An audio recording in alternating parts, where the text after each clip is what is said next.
What's happening YouTube? Welcome back to a brand new video. And today we are going to be working on my Porsche Cayenne. Now if you don't know about my Porsche Cayenne, this is a Porsche Cayenne that I bought from a car auction. And in the video where I revealed this car, it all seems okay on the surface. We've got a brake wear indicator on and a belt to change. And today we're going to be investigating that brake wear indicator. Now, I've got a bill from July of last year and 2,000 miles ago where this car had brake pads, brake discs and wear sensors on the front. So that means we might as well investigate the back. Seems like a sensible place to start. And that is exactly what we're going to do. But one of the problems I don't know if I'm going to encounter is I don't know if my jack's going to lift this car off the floor. Not because of the weight, because of how much clearance it's got. But we'll see. We will see. Let's get the jack out of the garage. Let's see if it'll lift this beast. Right, so I jacked the car up off camera just because I wanted to get it right. Now my jack does reach, although this gap here from the sill to the ground is quite high, I actually got it on the subframe without an issue. And I've got a jack stand under there as safety as well because there's a big beast to be falling off a jack in it. So take this wheel off, we're going to inspect the brakes.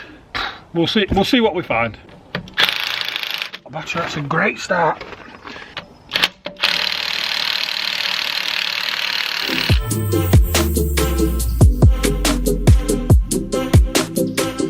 Right, click to the GoPro just because it's easy to get the camera in the wheel arch, although I've got a lot of room. Anyway, this is the disc because we've took the wheel off. Looking at the actual disc, yeah, there's a bit of surface. There's a bit of strange rust or uneven wear across the top of the disc, but there's a millimetre of a lip, which I'm not concerned about.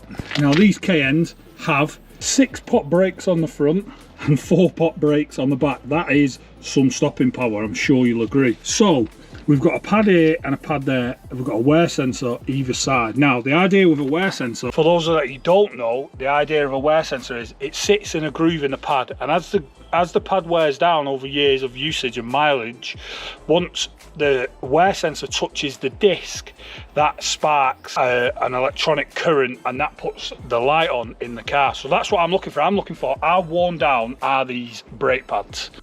Now on the first glance, especially from this side, they don't actually look too bad. However, if you look at the electrical connector, I don't know how well I'm going to be able to show it, and look directly in there, it does look like that electrical connector is touching the disc. Also looks like it on this side as well, that it's touching the disc. So could that be the reason for our brake wear indicator? Now there is one way to find out. We're going to whip the pads out. Now on these, you don't have to take the brake caliper off the car, you can pop the pads out the back. That's what I'm going to do. And if it's flat, if the disc and the sensor are kind of level or near enough level, we have found our problem. So let's get some WD on because I believe these pins are quite difficult to get out.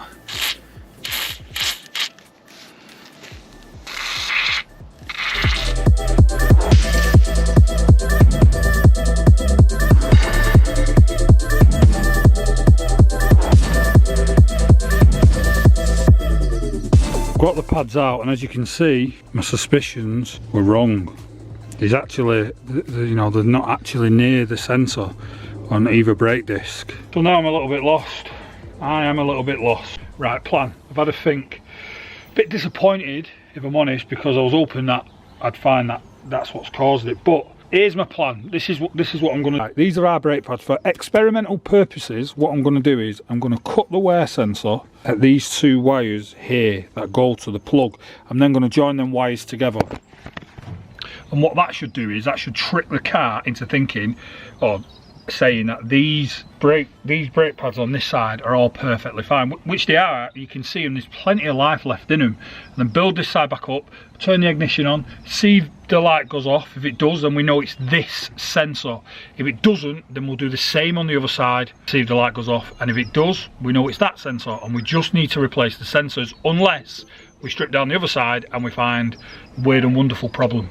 I don't know. So what I'm going to do is I'll cut that, join them together, clean up the caliper, re-grease everything, get this side rebuilt back up.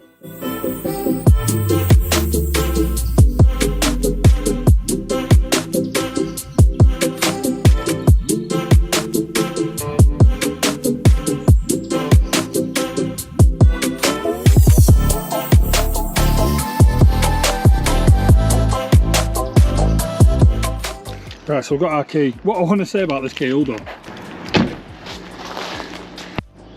Now this might be a common Porsche, but I'm not a Porsche guy, but if you look at the key, it's actually the shape of the car. Don't laugh at me, that's normal. I've never owned a Porsche before. Right, let's switch the ignition on. Right, key in the ignition. Seat belt, yeah. Press brake pedal. Please refuel. Brake pad workshops, look, still there. Still there, innit? So it's not that side. I'm not convinced it's going to be this other side as well. I think we've got an electrical gremlin, which, I'll be honest, isn't my forte, as we know from the TT. If you've not seen that, I'll link a description. I think I can put it here or something. I'll try and pop it here now, but I'll make sure I tag that video at the end to go and check that out. A bit disappointed that that's not worked. Let's build it back up. Let's have a look at the other side.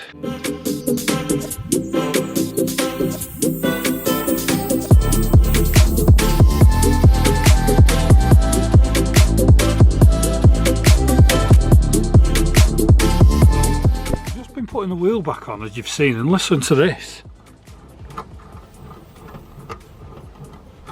Now that's coming from the inside of the disc, and I know these have a inboard, or however it's pronounced, it is, handbrake. Could that be triggering our brake wear indicator? Surely not. Doesn't sound good. Is it worth stripping it off? I'd say so. Right, back to plan A. The reason for that is I actually don't have the tool to get the caliper of the car. It's like a big fat chunky spline. I do have a spline set, but I don't have one big enough for this car. So wheel back on, let's have a look at the other side, the other brake wear indicator. I'm not convinced that the handbrake has a wear indicator anyway. I don't think, and I think any issues with the handbrake will throw up the handbrake light and not the brake wear indicator, but I could be wrong. So back to plan A, let's get this wheel back on, let's have a look at the other side.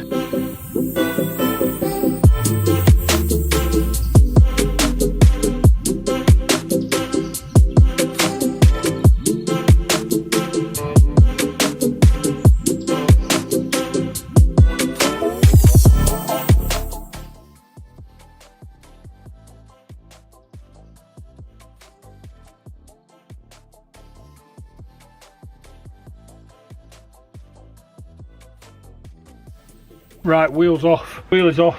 Again, first glance they look exactly like the other side. I think, oh, they're touching, but I don't think they will be once.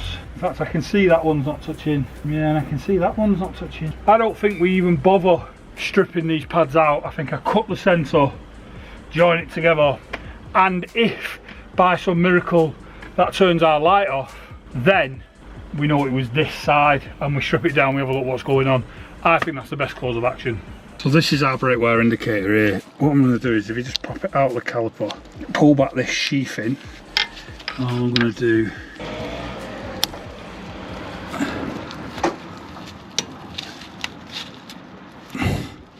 unplug the sensor, take it off the car, cut the cable.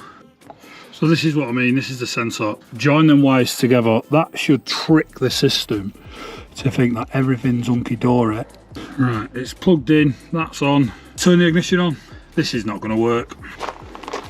Driver's side, key off the seat, key in the ignition, seat belt. It'll tell us to press the brake pedal. It tells no fuel. It's then going to tell us brake wear indicator. Told you, brilliant. Fixed it. I don't even know what to say. Look, open the door, key out, key in the ignition, turn the ignition on. It'll tell us to press the brake pedal. It'll then tell us we've got no fuel, and if you remember, it was saying brake sensor workshop. That's what it said, some sort of warning to that effect. But now, servicing 1200 miles. That's it. That's the only. So the only warning the car's got is fuel. I need a minute to process what I've just done. I think there is something that needs replacing, but we'll get onto that. Right then. I've double checked this and checked it again, and I'll check it with you guys one more time. Key in the ignition, tell seat belt, it'll tell us to press the brake pedal, tells us to refuel, and then it'll jump to the service. Servicing 1200 miles. So what have I done then? let me tell you. So what I did was, what every typical bloke person on the planet does when they can't fix a problem themselves is, I had a look on Google. Google took me to a forum called Renlist. It seems to be like a bit of a Porsche forum. And someone was describing that they're having the same problems, and there was people like, there was a lot of comments on, I'll put on screen how many comments there are if I can find out, but there's a lot of comments on this post of someone describing the same problem as me. They'd even done what I'd done, which I'm happy to see, like I'd not just made it up. They joined the sensors together, they'd done all 4 corners, and the wear indicator light was still on. But in that post I saw one guy who had commented, or one person, and he said that, in fact I'll read it to you. I'll put it on screen and I'll read it to you. He said, most likely your e-brake is sticking. Release and pull at the same time. This is very common and your sensors are intact. This is most likely the problem. You do not need to go to the shop to reset the light. That guy's friend is wrong. That was because someone in the forum was saying that when you change the brakes on these Porsches, you have to take it in and have the light turned off like you do with a service. So I read that, and on that, not one person that I can see on that thread has acknowledged this guy, this racer. They've not said nothing to him. They've not liked the post. They've not said nothing. No one's acknowledged it. But I thought, well, that's worth a punt, innit? It's not going to cost me any money. So let's jump in the car and try it. And let me show you what so these Porsches have a strange, well it's strange to me because I've never seen it, way of putting the handbrake on and taking it off. Now to put the handbrake on, you push this pedal here, and to take it off you pull this lever here. So as it suggests, what you do is you put your foot on the pedal and you pull that lever at the same time. And I did it with some force, like I put a lot of force into it, and thought to myself, it's worth a punt. It's not going to work, but it's worth a punt. I then turned the ignition on, and as you've seen, it's worked. It has worked. Now two things that I've noticed with this car, one of them you was here with me, is the first one is when I pull to release the handbrake on this car, it disengages and the car will move, but the light stays on the dash. And what you have to do is that pedal where you push it down, you have to lift the pedal with your foot to get the light to go off. The second thing I've noticed, you guys noticed it with me, was the driver's side. When you rock the wheel, it was making a little bit of like a funny noise, like it were rubbing. I said early on in this video, well, that's not going to be it, is it? The handbrake lights don't have a brake wear. In fact, what I'll do is I'll put here now exactly what I said. We'll watch it together, exactly what I said. Handbrake as a wear indicator anyway. I don't think, I think any issues with the handbrake will throw up the handbrake light and not the brake wear indicator, but I could be wrong. And that guy, right there, is an idiot. Because that's exactly what it is. If it's sticking, there's obviously a problem with the handbrake. So therefore, there's no harm in. Handbrake shoes both sides. New sensors now, because we've cut them and I don't want to bodge things, we'll put new sensors on. They're relatively inexpensive, and that should fix the brakes on this Porsche. We've got a couple of other things to do as well. We've got the belt. I'll show you. You can see the belt there, it's very worn, so that needs replacing. And the other thing that I strongly think needs doing is, I think the throttle body needs cleaning on this car. And the reason for that is, I'll fire it up and show you once I've got this wheel back on, but the reason for that is because when you fire the car up, I thought the car was like tapping or knocking, but it's coming from the throttle body. And the research I've done is that the throttle bodies on these are prone to getting dirty and filthy on the inside, and then when they are, what they do is the flap on the inside of the throttle body is sticking and constantly trying to adjust itself because of how dirty it is on the inside. And all that you need to do is clean it up, and it sits perfectly flush from within inside that throttle body. So that's another job that we're going to do. Again, relatively inexpensive, but that should put this Porsche on the road. So what I'll do is I'll cut to me putting the wheel back on. I'll get the car back on the floor. I'll show you that sticking throttle body, the noise that I'm hearing.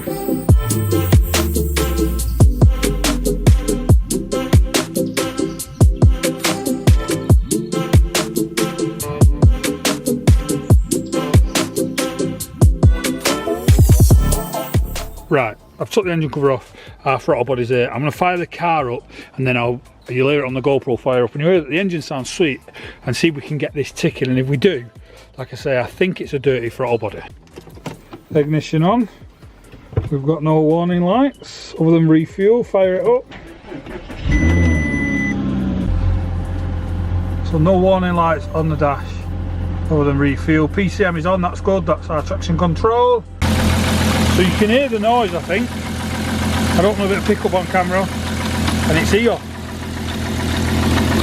So put my ear to it, I can hear it directly in there and I can feel it as well.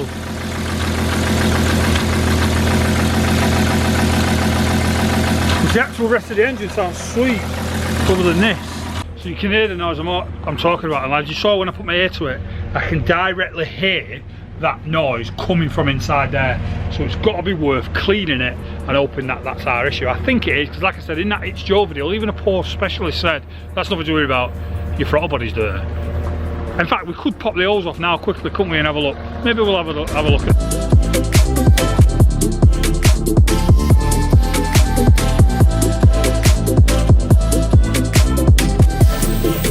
Try and show you. If I open this flap, you can see the dirt, I think. Yeah, look at the dirt inside. Filthy. Relatively clean finger if I wipe it. Look at that. Definitely worth a clean, innit? It's definitely worth a clean, that. It's filthy inside, and hopefully that ticking, because it's not a very nice noise, that eliminates that. Like I said on the It's Joel, the Porsche specialist told him what it was, he cleaned it, said he did it off camera, said it was relatively easy, and said that it solved his problem. So let's get this back together then.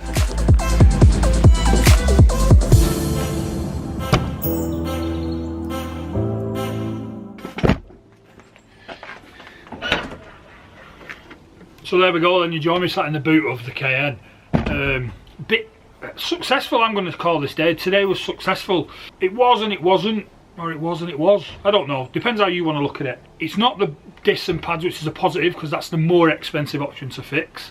I now need to put some brake wear sensors on the back, because obviously we cut them trying to fault find, and we need to have a look at the handbrake shoes. And I'm just going to go out there, I'm not even going to strip the back brakes down and the handbrake down. I'm just going to go out there, and for the sake and the cost of them, I'm going to buy new shoes and a fitting kit for both sides of the car, along with new sensors. So we need for this car handbrake shoes, fitting kit, the belt on the front, and two sensors. And that's us, of course, as long as the car doesn't throw us any more curveballs, which it can, because this is a 19-year-old Porsche Cayenne. Now I always tackle the mechanical stuff, then I do the body work and the interior, and that's what we're going to do. It actually isn't too bad, it's not that dirty. I don't know if BCA prep the cars before they sell them, or the last owner just kind of looked after it. So if you enjoyed today's video, please consider pressing that subscribe button. I'm on my way here, we're fighting like mad, trying to compete with these other automotive YouTubers. I'm just on my drive, buying 90-year-old Porsche Cayennes and trying to fix them up. What will be next after this, I don't know. Do we keep this one, do we let it go? I'm not 100% sure. Remember, like, comment, subscribe, and I'll see you on the next one.